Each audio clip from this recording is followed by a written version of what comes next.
Hello everyone, welcome back to my channel. तो आज हम सबसे पहले स्टार्ट करने जा रहे हैं ज्योमेट्री चैप्टर। ज्योमेट्री में भी आज हम लाइन एंड एंगल के बारे में पढ़ेंगे। बाकी फिर आने वाली वीडियोस में हम सर्कल्स, ट्राइंगल्स उनके बारे में पढ़ेंगे। तो स्टार्ट करते हैं। जैसे कि आपको स्क्रीन पे दिख रहा होगा कि मैंने एक लाइन बनाई है। तो एक लाइन को बनाने के लिए हमारे को 2 पॉइंट्स चाहिए होती है। जैसे हमने ये एक लाइन बनाई है, तो इसको बनाने के लिए हमें 2 पॉइंट्स चाहिए होते हैं। और अगर हम एक लाइन पे हमारे से क्वेश्चन पूछते हैं कि एक लाइन पे कितने पॉइंट्स बनाए जा सकते हैं, तो एक लाइन पे इनफिनाइट पॉइंट्स को बनाया जा सकता है। ठीक है फ्रेंड्स, तो इसके आगे हम पढ़ेंगे पॉइंट्स के बारे में। तो पॉइंट्स कौन कौन से होते हैं? तो एक होता है कोलिनियर पॉइंट्स। तो कोलिनियर पॉइंट्स हम उनको कहते हैं जब 3 या 3 से अधिक बिंदु एक ही लाइन, सीधी लाइन पे हो। जैसे ये हमारे, अगर इन तीनों बिंदुओं को मिलाएंगे तो इसको हम कहेंगे कोलिनियर लाइन है। ये कोलिनियर पॉइंट्स है, मतलब क्योंकि एक स्ट्रेट लाइन जा रही है इसमें से। और उसी तरीके से नॉन कॉलिनियर क्या हो जाए, ये है कॉलिनियर पॉइंट।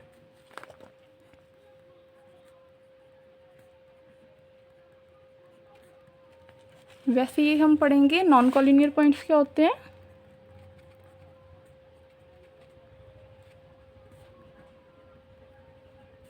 जब 3 या 3 से अधिक बिंदु जो होते हैं एक सीधी लाइन पे ना हो। जैसे कि ये रख लो, एक पॉइंट यहाँ पे है, एक यहाँ पे है, देन एक यहाँ पे है।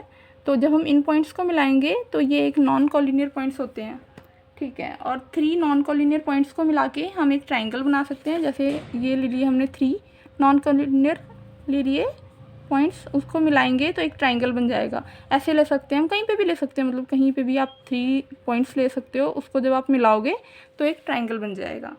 देन उसके बाद हम पढ़ेंगे पॉइंट ऑफ इंटरसेक्शन किसे कहते हैं। तो पॉइंट ऑफ इंटरसेक्शन उसे कहते हैं जब 2 या 2 से अधिक लाइन एक ही बिंदु से गुजरे।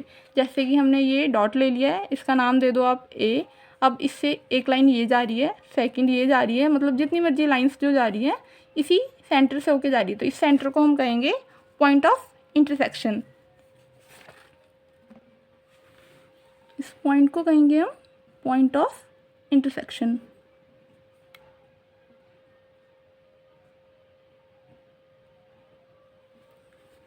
अब नेक्स्ट हम देखेंगे कि कॉन्करेंट लाइन क्या होती है। तो जो इस पॉइंट से ये जो सारी लाइंस जा रही हैं इनको हम बोलेंगे कॉन्करेंट लाइन। क्या बोलेंगे हम? Concurrent line.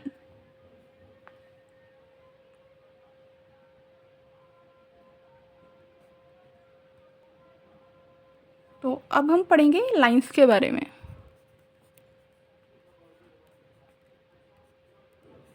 तो लाइंस कौन कौन सी होती है? सबसे पहली लाइन होगी हमारी कर्व लाइन। तो कर्व लाइन क्या होती है फ्रेंड्स? जो ऐसे टेढ़ी मेढ़ी होती है, इसको हम कहते हैं कर्व लाइन।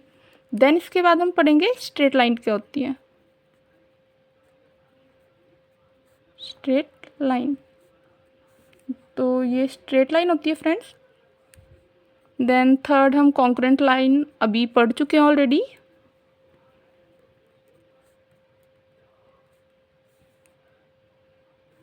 जो एक ही बिंदु से गुजरे, ये सारी लाइंस क्या है? कॉन्करेंट लाइंस है। देन उसके बाद पढ़ेंगे हम पैरेलल लाइंस।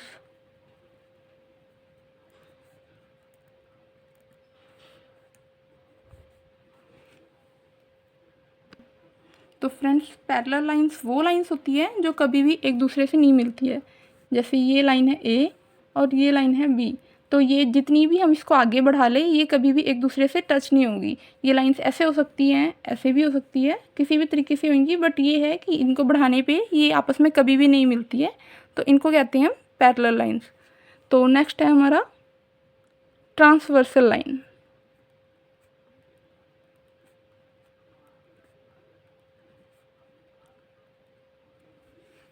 तो जो 2 पैरेलल लाइंस होती है उनको जो लाइन कट करती है उसको कहते हैं हम ट्रांसवर्सल लाइन।